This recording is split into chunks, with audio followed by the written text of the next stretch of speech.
നമസ്കാരം. ഒരു pork roast ഉണ്ടാക്കിയാലോ? അതിനായി ഞാൻ ബൗളിൽ വെളുത്തുള്ളി, ഇഞ്ചി, പച്ചമുളക്, സവോള അരിഞ്ഞു വെച്ചിട്ടുണ്ട്. കൂട്ടത്തിൽ തേങ്ങാക്കൊത്തും. പാനിൽ വെളിച്ചെണ്ണ ഒഴിച്ച് ചൂടായതിനു ശേഷം ഈ അരിഞ്ഞു വെച്ചിരിക്കുന്ന ഇൻഗ്രീഡിയൻസ് എല്ലാം തന്നെ ചേർക്കാം.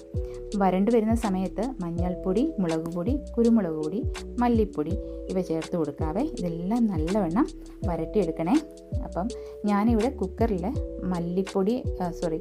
മഞ്ഞൾപ്പൊടി, ഉപ്പ് ഇവ ചേർത്ത് പോർക്ക് വേവിച്ച് വെച്ചിട്ടുണ്ട്. അപ്പം ഞാനതിൽ അല്പം പോലും വെള്ളം ചേർക്കാതെയാണ് വേവിച്ചേക്കുന്നത്. അപ്പം പോർക്കിൽ നിന്നുള്ള വെള്ളമെല്ലാം അതിൻ്റെ അകത്ത് വന്നിട്ടുണ്ട് കേട്ടോ. നെയ്യും വെള്ളവും എല്ലാം ചേർന്ന ഒരു മിശ്രിതമാണ് വന്നേക്കുന്നത്. അപ്പം അതെല്ലാം നമുക്ക് നമ്മൾ വരട്ടി വെച്ചിരിക്കുന്ന ഇൻഗ്രീഡിയൻസിലോട്ട് നമ്മൾ ആഡ് ചെയ്യുന്നു. പിന്നെ ഗരം മസാല ചേർക്കാം. അതിനുശേഷം പാകത്തിന് ഉപ്പും. അപ്പം വെള്ളം നന്നായി വറ്റിച്ച് നന്നായി റോസ്റ്റ് ചെയ്തെടുക്കണം കേട്ടോ. പോർക്ക് ഫ്രൈ റെഡി ആയിട്ടുണ്ട്. ഈ വീഡിയോ ഇഷ്ടമായെങ്കിൽ ലൈക്ക്, ഷെയർ, സബ്സ്ക്രൈബ് ചെയ്യണേ, മറക്കല്ലേ.